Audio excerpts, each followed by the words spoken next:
Hello दोस्तों, the Gurukul में आपका स्वागत है। दोस्तों, हीट में अभी 2-3 टॉपिक बचा हुआ है, तो उसमें से एक टॉपिक है आइडियल गैस इक्वेशन। बहुत ही इंपॉर्टेंट टॉपिक है दोस्तों। आइडियल गैस इक्वेशन क्या होता है? पीवी बराबर एनआरटी। पीवी बराबर क्या होता है? एनआरटी। यही आइडियल गैस इक्वेशन है। पी स्टैंड करता है प्रेशर के लिए, वी वॉल्यूम के लिए, एन जो है नंबर ऑफ मोल है, आर जो है गैस कांस्टेंट है, और टी जो है टेम्परेचर है। ठीक है। टी को दोस्तों ऑलवेज केल्विन में लेना है, यानी टेम्परेचर हमेशा किस में रखना है? केल्विन में रखना है। दोस्तों, गैस कांस्टेंट आर का दो वैल्यू होता है। एक होता है 8.314 जूल पर मोल इंटू केल्विन, और दूसरा होता है 0.0821 लीटर एटीएम पर मोल इंटू केल्विन। दोस्तों, अब हम बात करते हैं यूनिट्स ऑफ आर। आर का यूनिट्स कैसे ये आया और ये आया। ठीक है दोस्तों, पीवी बराबर क्या है? एनआरटी। यहां से आर बराबर क्या हो जाएगा? PV by N T. यहां तक कोई दिक्कत है तो बोलिए। प्रेशर को हम एटीएम में लिख सकते हैं, वॉल्यूम को लीटर में, अपॉन मोल केल्विन। तो देखिए दोस्तों, ये वाला यूनिट तो आसानी से आ गया। अब ये यूनिट कैसे आया अभी मैं आपको बता रहा हूं। अब देखिए दोस्तों, आर बराबर क्या है? P into V by N T. अब देखिए, यहां से देखिए प्रेशर को कितना लिख सकते हैं? Force by area. तो यहाँ पी में फोर्स अपॉन में एरिया लिख सकते हैं, इंटू एन टी। ये वॉल्यूम है, तो वॉल्यूम को दोस्तों एरिया इंटू लेंथ लिख सकते हैं। यहां से देखिए, या डायरेक्ट ऐसे ही लिखिए। लेंथ का क्या होता है? L3 L length. वॉल्यूम को कितना लिख सकते हैं? Length into length into length, ऐसे लिख सकते हैं। एरिया को लेंथ इंटू लेंथ, लेंथ खत्म। तो दोस्तों, फोर्स इंटू लेंथ क्या होता है? वर्क होता है। यहाँ वर्क अपॉन में एन इंटू टी। वर्क का क्या होगा? जूल, एन का मोल, टी का केल्विन। दोस्तों, ये वाला ऐसा यूनिट आ गया, जूल पर मोल केल्विन। तो दोस्तों, ये यूनिट कैसा है मैंने आपको बता दिया, और ये आइडियल गैस इक्वेशन मैंने आपको बता दिया। दोस्तों, आइडियल गैस इक्वेशन में 3 लॉ आते हैं। कितने लॉ आते हैं? आइडियल गैस इक्वेशन में 3 लॉज आते हैं। ठीक है, तो उन तीनों लॉज के बारे में मैं आपको बताऊंगा। आइडियल गैस इक्वेशन में 3 लॉज आते हैं। कौन कौन? पहला होता है बॉयल्स लॉ। दूसरा लॉ क्या होता है दोस्तों? दूसरा लॉ होता है चार्ल्स लॉ। तीसरा क्या होता है? तीसरा होता है गे-लुसाक लॉ।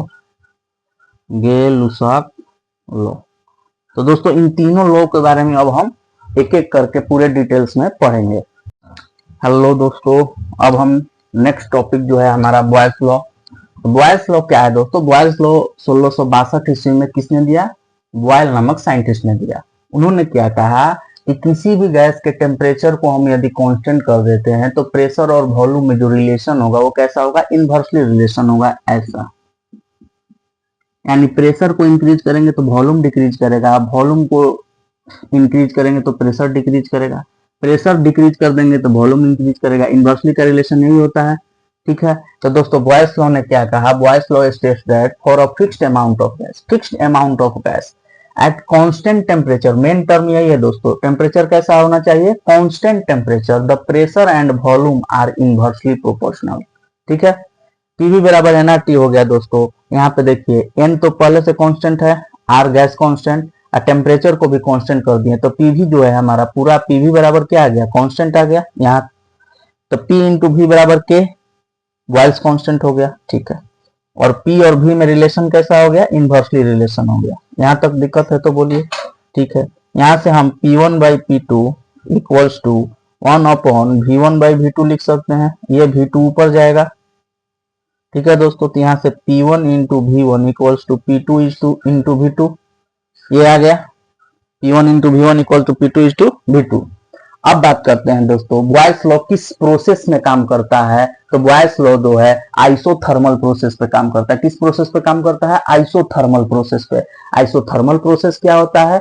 ऐसा प्रोसेस, ऐसा सिस्टम जिसमें हम टेम्परेचर को कांस्टेंट कर दे। Process in which temperature is constant is known as isothermal process. ठीक है, अब P वर्सेस V ग्राफ जो होता है बॉयल्स लॉ में, वो हाइपरबोला होता है। लेकिन दोस्तों ध्यान देना है, P versus 1 by V graph जो होगा वो स्ट्रेट लाइन होगा। ठीक है, एग्जाम्पल क्या है बॉयल्स लॉ का? पहला है मेडिकल सिरिंज, दूसरा एग्जाम्पल ब्रेथ, हम सांस लेते हैं, वो किस पे होता है? बॉयल्स लॉ पे। स्कूबा डाइविंग भी बॉयल्स लॉ को फॉलो करता है। स्प्रे पेंट, एरोसोल पेंट और सूट जो है एस्ट्रोनॉट के लिए, वो भी क्या है? बॉयल्स लॉ है। ठीक है दोस्तों, एक बार मैं फिर रिमाइंड कर देता हूं दोस्तों, बॉयल्स लॉ क्या होता है? बॉयल्स लॉ, यदि टेम्परेचर ऑफ ए गैस को हम कांस्टेंट कर देंगे तो प्रेशर और वॉल्यूम में जो रिलेशन होगा वो इनवर्सली रिलेशन होगा। यही हमारा बॉयल्स लॉ है। बॉयल्स लॉ किस प्रोसेस पे काम करता है? आइसोथर्मल प्रोसेस पे काम करता है। ग्राफ कैसा होता है? P इंटू V ग्राफ जो है हाइपरबोला होगा और P वर्सेस 1/V ग्राफ जो होगा वो स्ट्रेट लाइन होगा। तो दोस्तों बॉयल्स लॉ से रिलेटेड जितने भी इंपॉर्टेंट टॉपिक्स थे मैंने आपको बता दिया, एग्जाम्पल भी बता दिया, ग्राफ भी बता दिया। तो दोस्तों वीडियो अच्छी लगे तो आप चैनल को लाइक और सब्सक्राइब जरूर करें। हेलो दोस्तों, अब हम बात करेंगे नेक्स्ट लॉ, चार्ल्स लॉ के बारे में। बॉयल्स लॉ मैंने आपको बता दिया दोस्तों, अब चार्ल्स लॉ के बारे में पढ़ेंगे। चार्ल्स ने क्या कहा? चार्ल्स ने कहा था कि एट कांस्टेंट प्रेशर, प्रेशर को यदि कांस्टेंट कर दोगे तो वॉल्यूम और टेम्परेचर में जो रिलेशन होगा वो होगा डायरेक्टली प्रोपोर्शनल का। देखिए दोस्तों, पीवी बराबर एनआरटी होता है, यहां तक आपको कोई दिक्कत नहीं है, आइडियल गैस इक्वेशन। उन्होंने बोला कि यदि प्रेशर ऑफ ए गैस को कांस्टेंट कर दो तो देखिए दोस्तों V बाई टी बराबर क्या हो जाएगा? NR by P. अब ये पूरा टर्म कांस्टेंट हो गया तो V और T में जो रिलेशन होगा वो V directly proportional to T हो जाएगा, यानी डायरेक्टली रिलेशन होगा, डायरेक्टली प्रोपोर्शनल का रिलेशन होगा volume of gas and temperature of gas. ठीक है, Charles law states that the fixed amount of gas at constant pressure, the volume of a gas is directly proportional to temperature। यानी जैसे जैसे आप temperature बढ़ाओगे gas जो है expand करेगा। Gas क्या करेगा? एक्सपेंड करेगा। टेम्परेचर बढ़ाओगे तो गैस एक्सपेंड करेगा, टेम्परेचर घटाओगे तो गैस जो है सिकुड़ेगा, श्रिंक करेगा, कंडेंस करेगा। ठीक है दोस्तों, ठीक है। अब हम आगे बढ़ते हैं। चार्ल्स ने यह स्टेटमेंट कब दिया था? 1787 में दोस्तों। ठीक है, ठीक है। अब यहां से देखिए पीवी बराबर NRT, V by T, NR by P, ये पूरा टर्म कांस्टेंट हो गया तो वी बाई टी क्या हो गया? कांस्टेंट होगा और इसी कांस्टेंट की को हमने चार्ल्स कांस्टेंट का नाम दिया। क्या दिया? Charles constant. ठीक है, वी जो है डायरेक्टली प्रोपोर्शनल होगा टेम्परेचर के, वॉल्यूम जो है डायरेक्टली प्रोपोर्शनल होगा टेम्परेचर के। V1 by V2 is equal to T1 by T2, तो V1 T2 equals to V2 T2, ये होता है रिलेशन चार्ल्स लॉ का, प्रेशर और वॉल्यूम और टेम्परेचर का। ठीक है, चार्ल्स लॉ किस प्रोसेस पे काम करता है? तो आइसोबेरिक प्रोसेस पे काम करता है। ये आइसोबेरिक प्रोसेस क्या होता है? आइसोबेरिक प्रोसेस वैसा प्रोसेस होता है जिसमें हम प्रेशर को कांस्टेंट रखते हैं। ठीक है, यदि किसी प्रोसेस में हमने प्रेशर ऑफ ए गैस को क्या किया? कांस्टेंट कर दिया तो उसको हम आइसोबेरिक प्रोसेस बोलेंगे। याद कीजिए बॉयल्स लॉ किस प्रोसेस पे काम करता था? आइसोथर्मल प्रोसेस पे, क्योंकि वहां पे टेम्परेचर कांस्टेंट था। इसी तरह ये आइसोबेरिक प्रोसेस पे काम करेगा, क्यों? क्योंकि यहाँ पे प्रेशर कांस्टेंट है। ठीक है दोस्तों, अब ग्राफ कैसा होगा? V बाई टी का ग्राफ जो होगा ए स्ट्रेट लाइन होता है। क्या होता है? Straight line, ST line. ठीक है, अब देखिए दोस्तों ये ग्राफ दोस्तों हजारों बार एग्जाम में आया हुआ है। इस ग्राफ का मतलब क्या हुआ? P1 P2 P3 यहाँ पे क्या है? प्रेशर है, प्रेशर ऑफ गैस है, तो V बाई टी का ग्राफ है। तो यहाँ पे देखिए दोस्तों P3 का वॉल्यूम क्या है? ज्यादा है, P2 का वॉल्यूम कम है, P1 का वॉल्यूम सबसे कम है। ठीक है, तो यहाँ पे प्रेशर जो है P1 का ज्यादा होगा, P2 का ज्यादा होगा और P3 का। तो सबसे ज्यादा प्रेशर किसका होगा? P1 का, उसके बाद P2 का, उसके बाद P3 का। ऐसा क्यों हो रहा है? क्योंकि PV बराबर एनआरटी जब आप करोगे तो यहाँ से P और V में कैसा रिलेशन है? इनवर्सली रिलेशन है। तो यहाँ पे P3 का वॉल्यूम क्या है? ज्यादा है, तो वॉल्यूम ज्यादा है तो प्रेशर क्या होगा? कम होगा। तो सबसे कम किसका होगा? P3 का, उसके बाद P2 का, उसके बाद P1 का, यानी P1 का प्रेशर जो है सबसे ज्यादा होगा क्योंकि वॉल्यूम इसका सबसे कम है। ठीक है दोस्तों, इस तरह से क्वेश्चन आ जाए तो आप डायरेक्ट रिलेशन से आप देखेंगे। ठीक है, अब बात करते हैं एग्जांपल्स का। तो सबसे पहला एग्जांपल है हॉट एयर बैलून्स, जो गर्म हवा के गुब्बारे होती हैं जो उड़ती हैं आकाश में, वो किस पे काम करता है? आइसोबारिक प्रोसेस पे काम करता है, यानी चार्ल्स लॉ पे काम करता है। श्रिंकिंग ऑफ बैलून्स, बैलून जो है दोस्तों फूलते हैं और फिर सिकुड़ जाते हैं, क्यों? चार्ल्स लॉ के कारण। किस प्रोसेस पे? आइसोबारिक प्रोसेस पे। लंग कैपेसिटी जो है हमारा लंग का, फेफड़े का जो कैपेसिटी है वो डिफरेंट वेदर में डिफरेंट होता है। वो क्यों होता है? चार्ल्स लॉ पे बेस्ड है।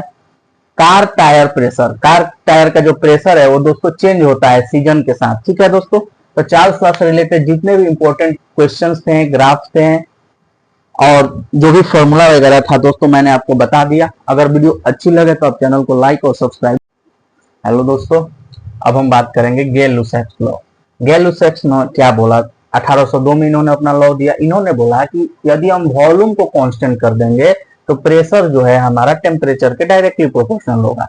It states that at a fixed amount of gas if volume is constant then the pressure of gas is directly proportional to temperature.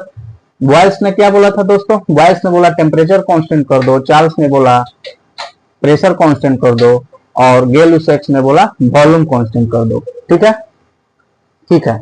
यहां देखिए पीवी बराबर एनआरटी।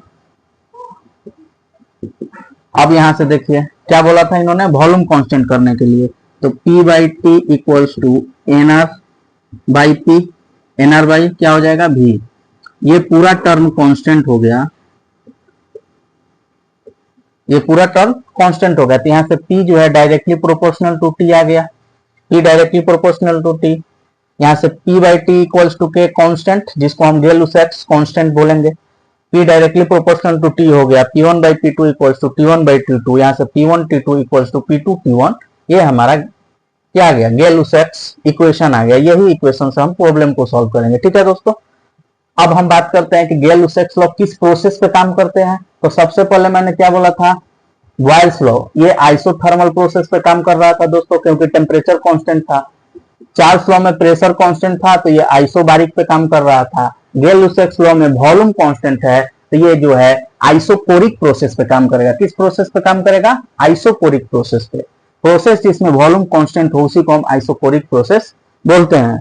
तो दोस्तों प्रेशर और टेम्परेचर का ग्राफ कैसा रहेगा, तो ये स्ट्रेट लाइन रहेगा। कैसा रहेगा, एसटी लाइन, स्ट्रेट लाइन, सीधी रेखा का ग्राफ रहता है प्रेशर और टेम्परेचर के बीच में। एग्जांपल की बात करें तो पहला वाटर हीटर, दूसरा hot air balloon. Hot air balloon Charles law में भी आया था, इसमें भी आ रहा है, दोनों लॉ पे ये काम करता है। अब बात करते हैं आइसोकोरिक प्रोसेस में दोस्तों, तो वर्क डन जो है सिस्टम द्वारा वो क्या होता है, जीरो होता है। ठीक है दोस्तों, हम बात करते हैं आइडियाबैटिक प्रोसेस के। इससे पहले आपको तीन प्रोसेस के बारे में बता चुका हूं मैं, वोल्टेजमान constant, Boyle's law. Boyle's law क्या होता है, बॉयल्स लॉ दोस्तों इसमें क्या होता है, इसमें आइसोथर्मल प्रोसेस पे काम करता है। क्यों, क्योंकि टेम्परेचर कांस्टेंट होता है। दूसरा चार्ल्स लॉ मैंने बताया, क्यों, इसमें प्रेशर कांस्टेंट होता है और ये आइसोबारिक पे काम करता है।